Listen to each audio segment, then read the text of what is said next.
I'm Jake. I'm 38, married, 2 kids, Sam's 9, Lucy's 7, and I used to believe in second chances, even for family.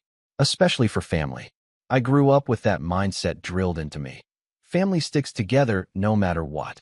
That's what my dad always said, usually right after ignoring something cruel my older brother just did or brushing off a snide comment from my mom with a tight smile. I used to think maybe I was just sensitive. Maybe I read into things too much. Maybe it was just my imagination that the spotlight always seemed to shine on everyone but me.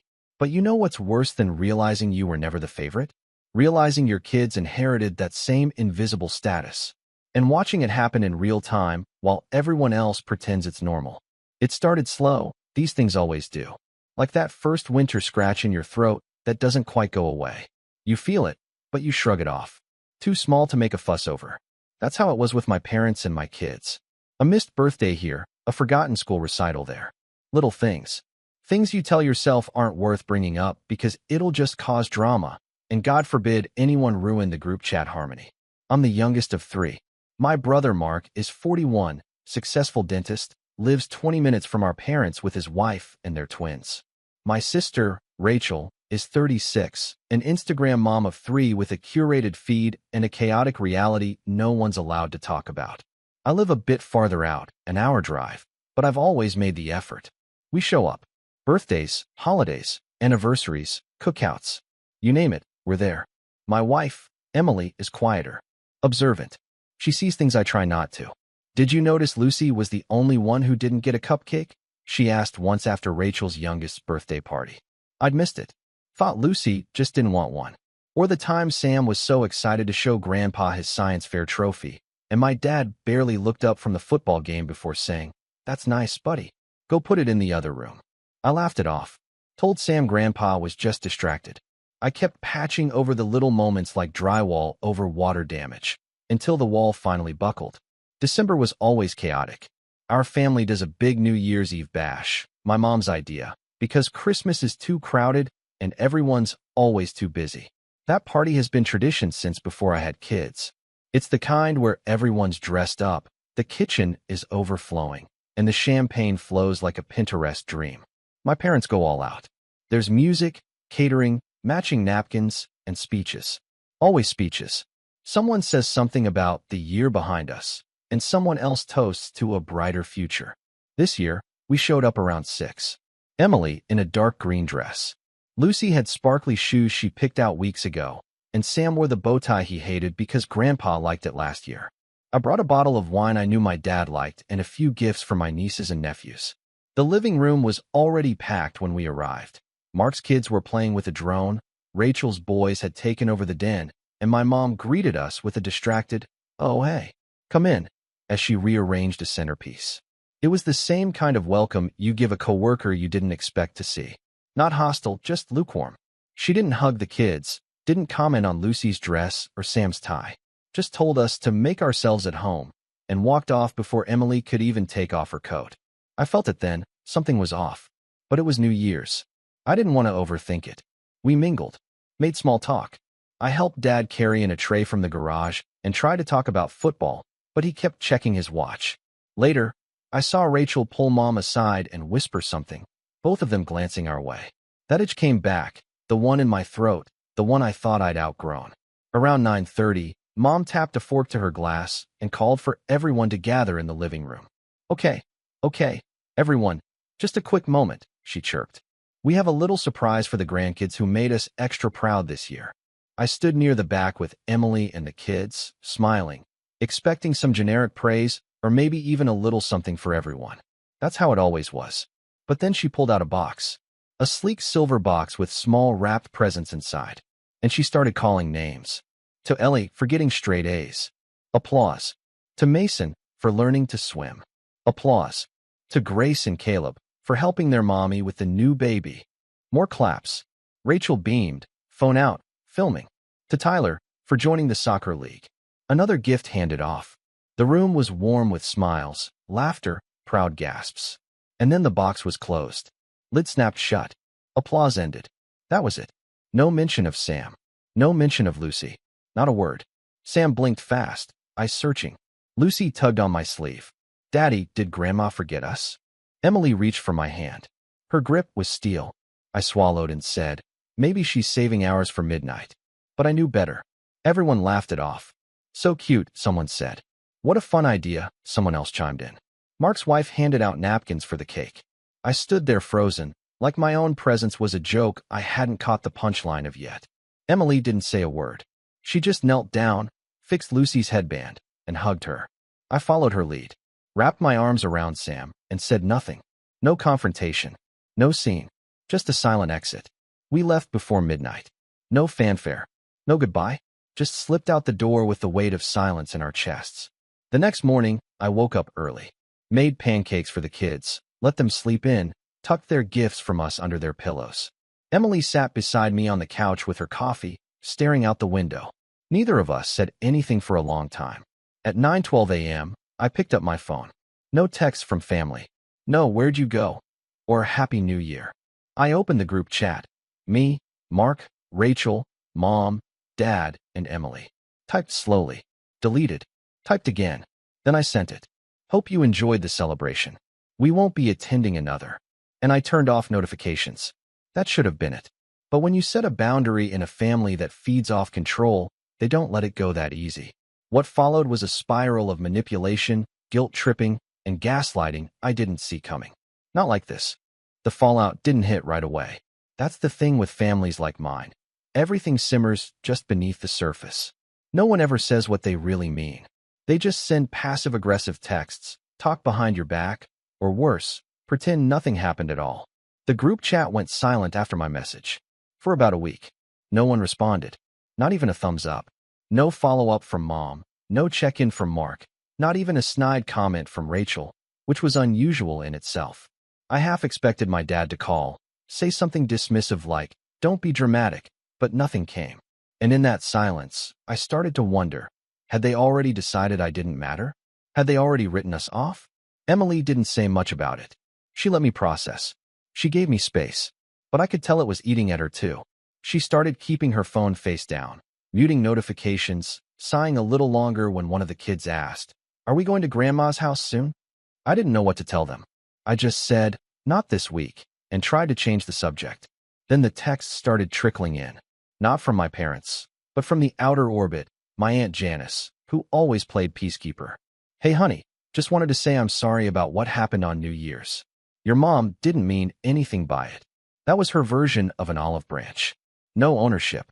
Just a soft brushstroke of "let's move on." I didn't respond. Then Rachel posted a photo on Instagram. It was her kids opening presents at my parents' house. The caption read, "Late Christmas with Grandma and Grandpa. Thankful for a family that shows up." I stared at that post for a long time. I wasn't tagged. Emily wasn't tagged. Sam and Lucy weren't in the background. It was like we'd been erased. That was when I felt it, something deep in my chest. Not just hurt. Not just disappointment. Something colder. Something heavier. A kind of grief, maybe.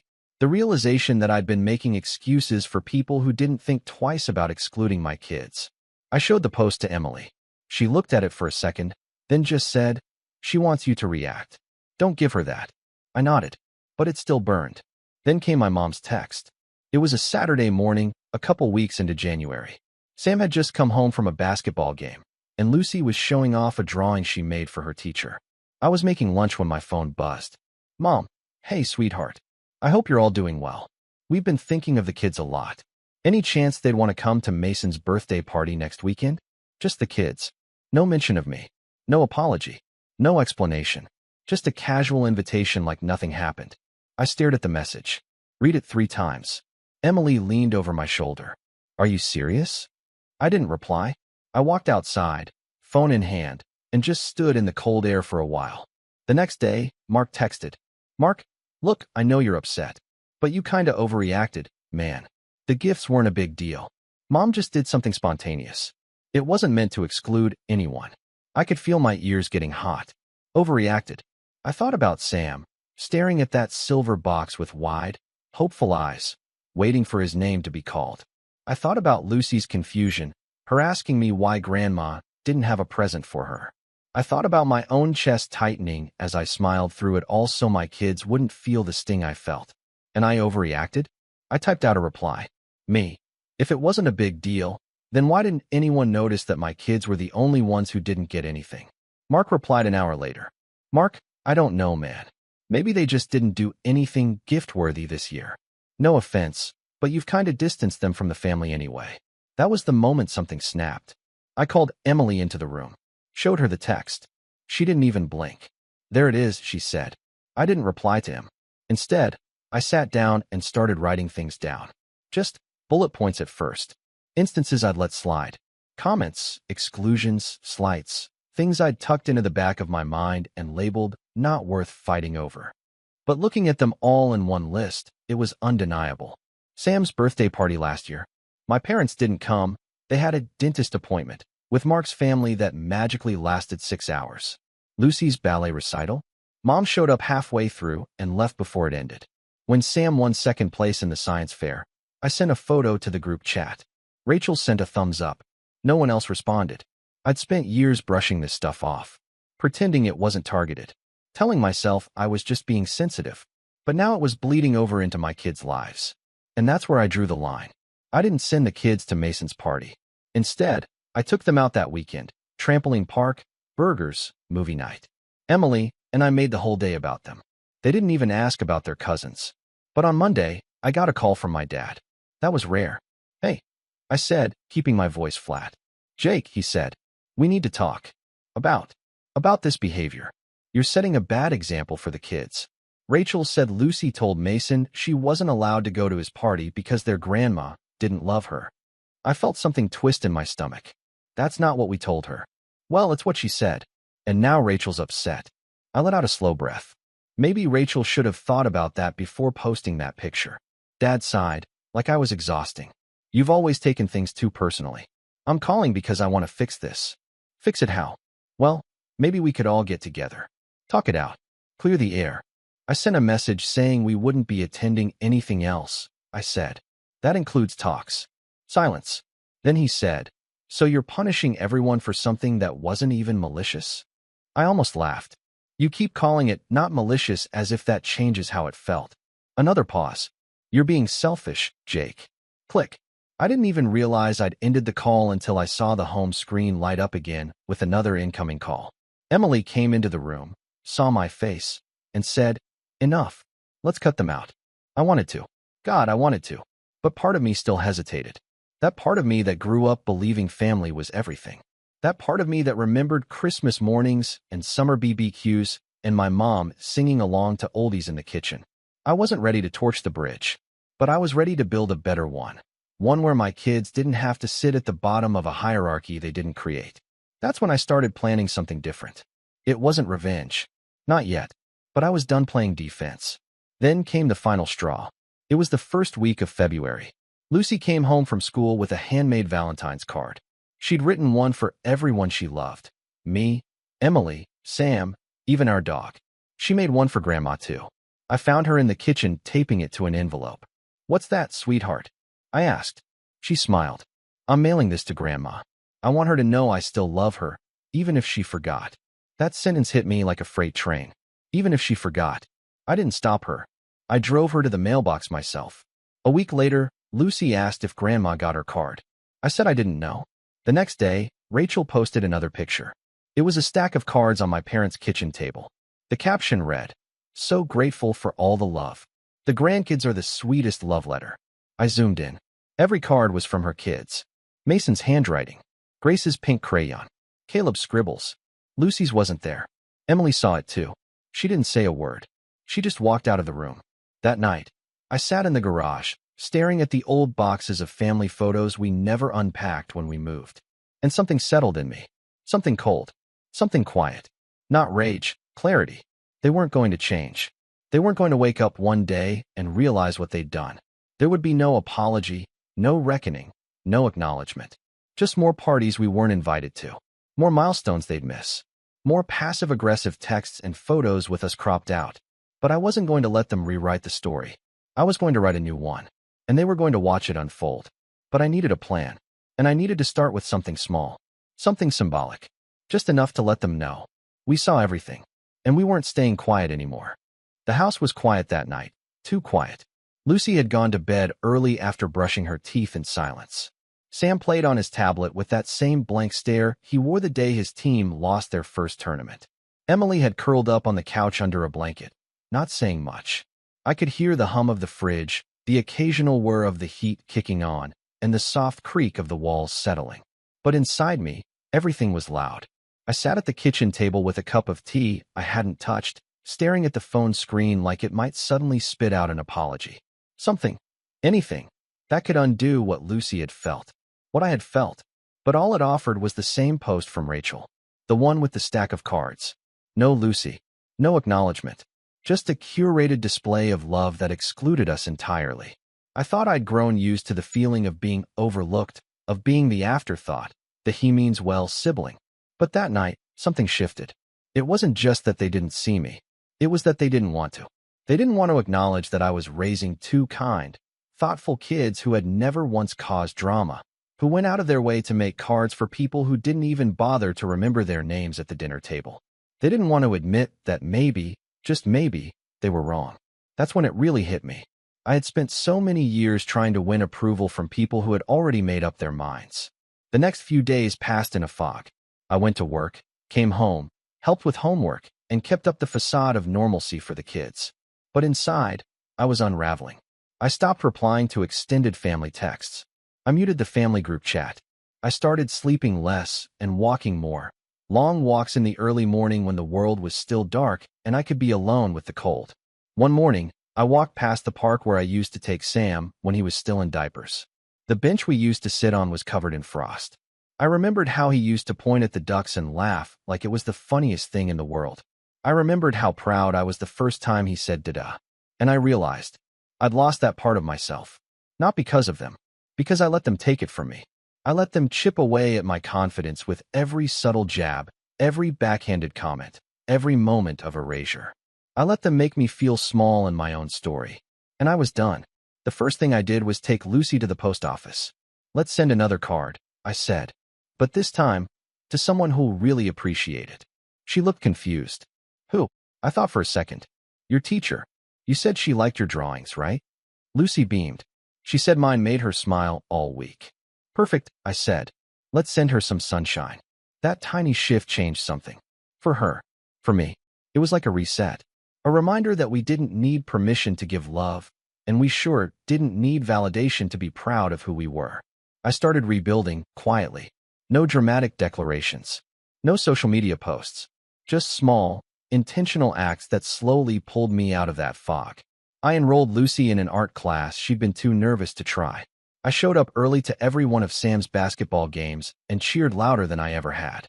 I made pancakes every Saturday and let them pick the toppings, even when that meant rainbow sprinkles and whipped cream for breakfast. I started going to therapy too. At first, I felt silly, sitting in a quiet office talking about my parents like I was 15 again. But after a few sessions, it clicked. "You've been grieving something that never existed," my therapist said one afternoon. "The idea of a family that sees you, values you. And every time they prove that idea wrong, it reopens the wound." I sat with that for a long time. It was true. I wasn't just angry. I was mourning. Not just for me, but for the father I wanted my dad to be. For the mother who I hoped would fight for my kids the way she used to fight for Mark's. For the siblings I'd always imagined would be my support system in adulthood. They didn't exist. And once I let go of the fantasy, I had space to build something real. Emily noticed the change. "You've been calmer," she said one night as we folded laundry. Not quiet, just more centered. I smiled. I stopped waiting for them to change. It didn't happen all at once. There were still moments that stung. A birthday party we weren't invited to. A family photo posted without us. Comments like, "Miss seeing you guys," that felt more like paper cuts than genuine remorse. But I got better at brushing them off. Not because I didn't care, but because I cared more about protecting what I was building here. In this house. With Emily and the kids. In March, Sam won his regional science competition. He built a water filtration model out of recycled materials, and when they called his name, his face lit up like he'd just touched the stars. After the ceremony, he came running up to me. "Did you see? Dad, did you see?" "I saw everything, buddy." He looked around. "Do you think Grandpa would be proud?" That question hit me like a punch. I crouched down, looked him in the eyes, and said, "I'm proud. That's what matters." He nodded slowly, and that was the last time he asked. By April, I was starting to feel something I hadn't felt in years: freedom. I cleaned out the garage, donated old furniture, organized the kids' artwork into frames, and started hanging them in the hallway. Our hallway became our gallery. Each piece was a badge of joy, a celebration of little moments no one else had thought to see. Emily suggested we take a weekend trip, just the four of us. Nothing big, just a cabin by the lake, some hiking trails, and a chance to unplug. We went in early May. There was no cell signal, no internet, just birdsong in the morning, the sound of water lapping against the dock, and the smell of Emily's coffee brewing before sunrise. We roasted marshmallows, played card games. Sam caught a fish and wouldn't stop talking about it for days. Lucy painted the lake with watercolors. Emily read books on the porch, and I watched them all, feeling something in my chest expand. Not in a loud, triumphant way, in a quiet, steady way, like breathing after holding your breath for too long. That weekend, I made a decision. I was done being passive, done waiting for them to notice what they'd lost. They wouldn't, and that was fine, but they were still posting, still parading their curated version of family on Facebook and Instagram, still presenting themselves as the warm, loving grandparents with a house full of laughter. And I knew it wasn't true, so I started documenting our own story. Not for revenge, for record. I created a private Instagram, just for us, just for the moments that mattered. Emily baking with Lucy, Sam presenting his science project, our hikes, our inside jokes, our pancake Saturdays. No hashtags, no captions fishing for approval, just truth. Eventually, people noticed. Old family friends, former neighbors, co-workers. They'd comment quietly, "Your kids look so happy. You seem so grounded. Looks like a beautiful life." And it was. Without them, that realization was both painful and liberating. It was June when I got the letter. Not a text, not an email, an actual letter in my mailbox, addressed in my mother's handwriting. I stood in the driveway for 10 full minutes before opening it. Inside was a folded card. On the front, a picture of a tree. Inside, just one line: "We'd like to talk. Before the holidays." No signature. I brought it inside, laid it on the counter, and stared at it. Emily picked it up. "Read it. Put it back down." Then she said, "That's not an apology." "No," I said. "It's an opening." To what? That was the question. Part of me wanted to respond, to see if they'd changed, to give them the benefit of the doubt. But another part of me, the part that had rebuilt brick by brick, wasn't sure if I wanted to let them in again. I didn't answer right away. I let the summer pass. We built memories instead. And quietly, behind the scenes, I started planning something bigger, something they wouldn't see coming, something that wasn't about proving a point, but about setting one in stone. Because while I had found peace, they hadn't seen the cost of their choices. Not yet, but they would. The letter stayed on the kitchen counter for 3 days.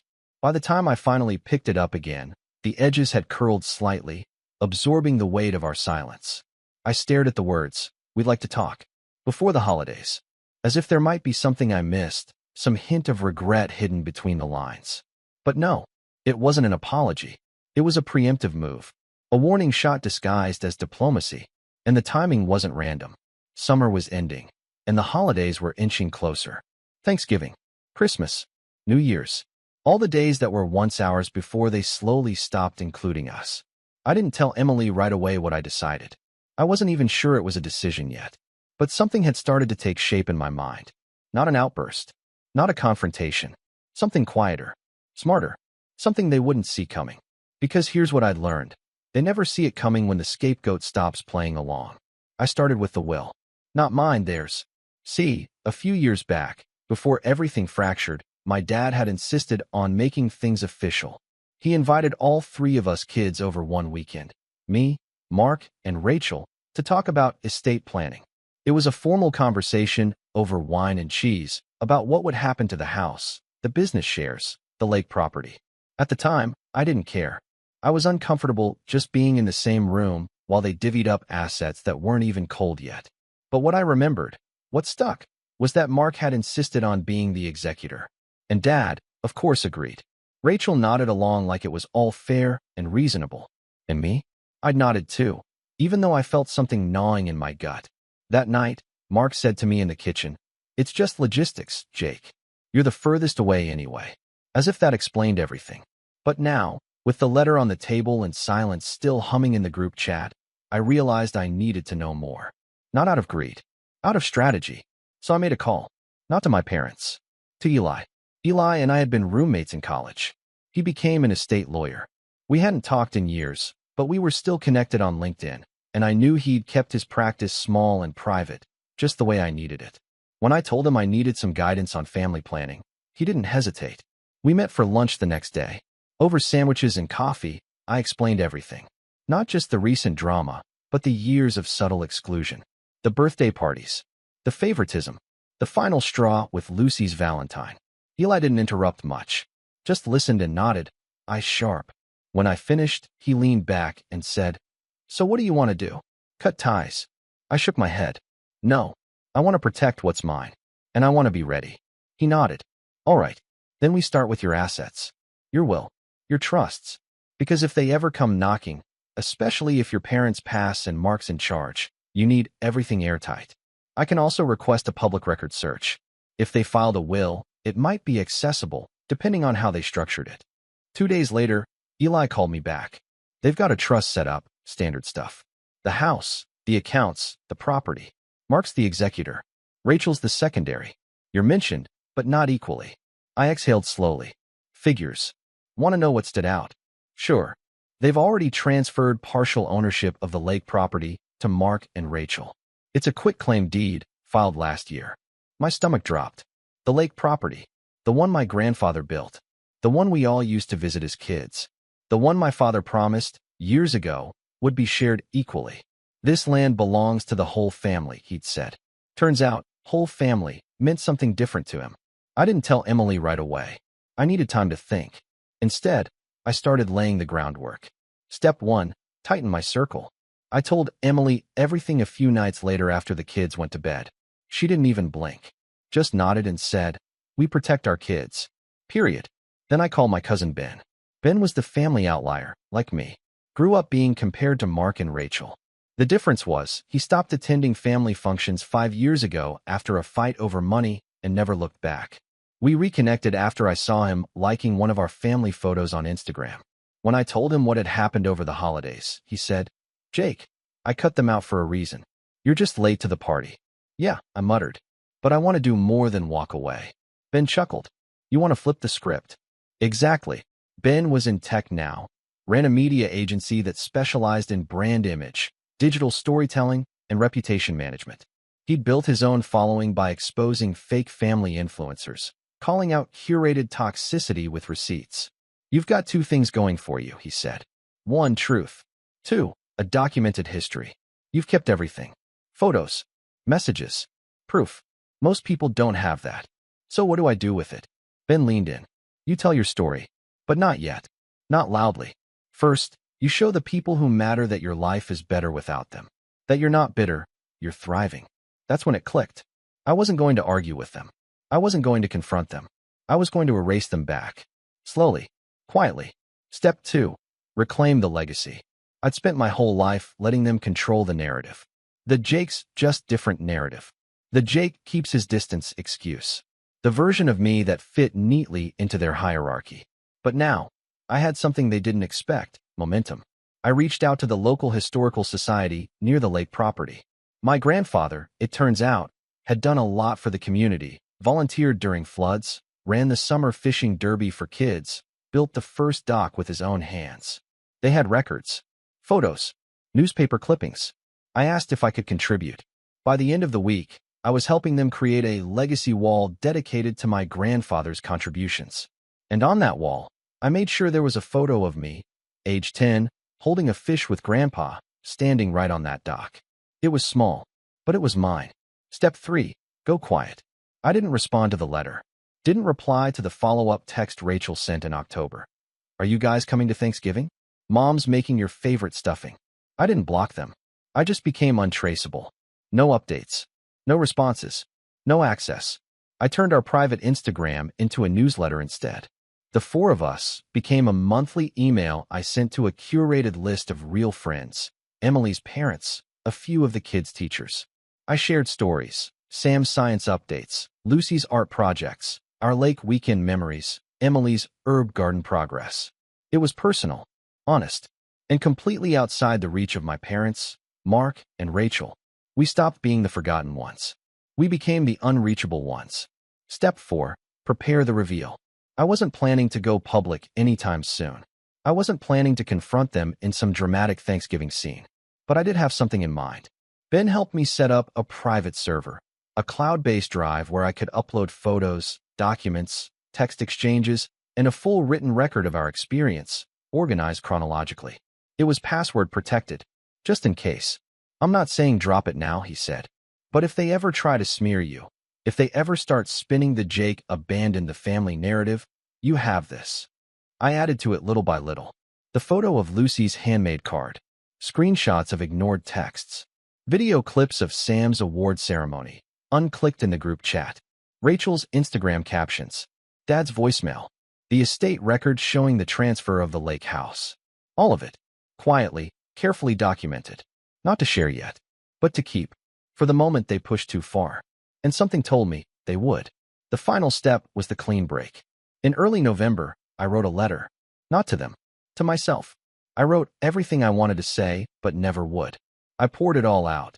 The disappointment, the anger, the guilt, the grief. I let myself mourn the parents I thought I had, the siblings I wanted, the idea of a united family.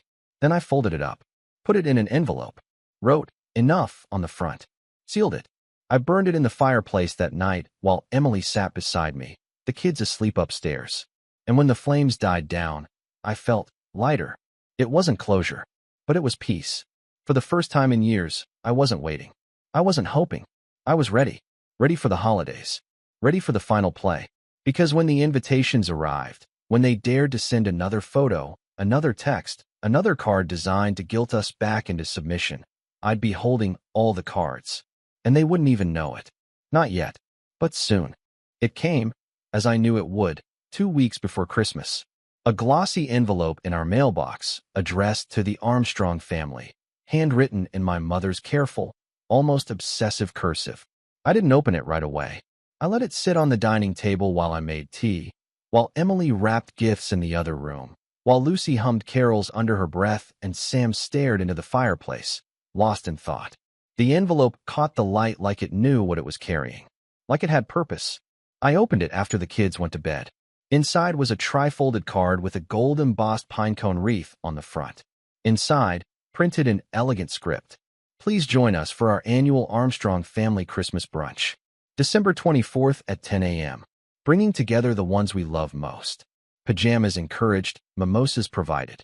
And just below, in ballpoint pen, "Would love to see the kids. Let's reconnect." No signature, no apology, just a passive invitation designed to rewrite the narrative. Pretend nothing happened. Paint us as the ones who withdrew. Emily found me standing by the sink, the card still in my hand. "They sent it, huh?" I nodded. "They're trying to play nice before they rewrite the story." She didn't say anything for a moment. Then, "Are we ready?" I looked at her, and something in me settled. Yeah, we are. The revenge, if you can even call it that, wasn't loud.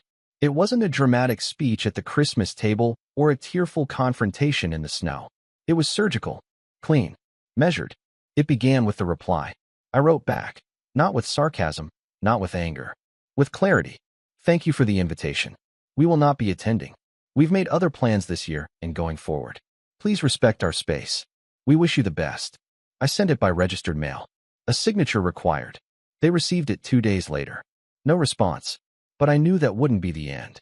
Sure enough, Rachel posted a photo the next week. Her living room decked out like a Hallmark set, her kids in matching reindeer onesies, Mark and his wife in the background laughing with glasses of eggnog.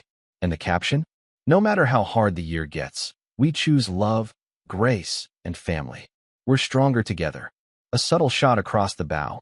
A setup. Then, a comment appeared under the post. From one of Rachel's followers. A mutual we both knew from years ago. "Where's Jake and his family? Miss seeing their adorable kids in these."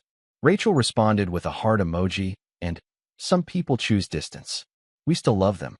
That was the spark I'd been waiting for. Not to lash out. To correct the record. I opened the cloud drive Ben had helped me build. I scrolled through the folders.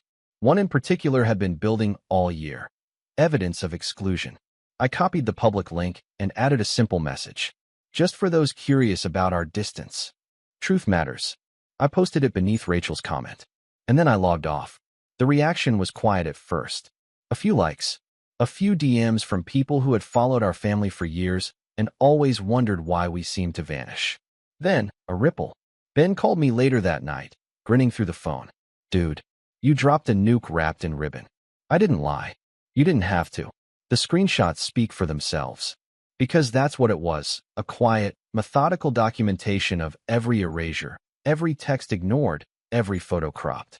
The silver box on New Year's with Lucy and Sam sitting empty-handed. The group chat messages left on read. The voicemail from my father calling me selfish. The estate documents showing the lake house transfer. I didn't add commentary. I didn't need to. Within 24 hours, the post was gone. Rachel had deleted it, comments and all. But not before the screenshots made it around. People saw it. People finally saw it. I got texts from distant cousins. Messages from family friends. Even an email from a former neighbor who'd once asked if we were okay, but never followed up. I had no idea. Your kids didn't deserve that. Thank you for sharing the truth. I always wondered why you stopped showing up.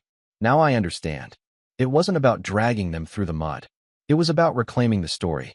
They weren't the victims. They were the architects. And now, the narrative was out of their hands. But I didn't stop there. Remember the Historical Society project? I made a second submission. An essay, titled Legacy and Loss, a Grandson's Reflection on Inheritance and Integrity. It was about my grandfather, about the dock he built and the way he welcomed all of us grandkids equally, about the quiet integrity he carried that seemed to vanish with the next generation. I didn't name names. I didn't point fingers. But I told the truth. The essay was published in their winter newsletter, shared across the town's mailing list, framed in the welcome center by the lake, just beneath that same photo of me and Grandpa holding the fish. My father saw it. I know he did. He didn't call. He sent a single email. I wish you hadn't done that. Some things are meant to stay private. I stared at it for a long time. Then I replied, respect is earned. Silence is not love. No answer.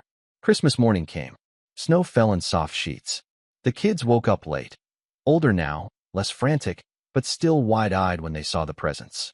Emily made cinnamon rolls from scratch. We played board games, watched movies, opened gifts with no rush. No anxiety, no false smiles. It was just us. The four of us. The Armstrongs they forgot. The Armstrongs they underestimated. Sam gave me a hug before bed and said, "This was the best Christmas ever." Lucy added, "I didn't miss anything." I smiled. Me neither. The fallout? Predictable. The group chat eventually burst to life with carefully worded outrage. Mark sent a message. What you did was cruel. You aired private family matters. Rachel chimed in. You humiliated Mom. She's been crying for days. Mom herself wrote a separate message. You broke my heart, Jake.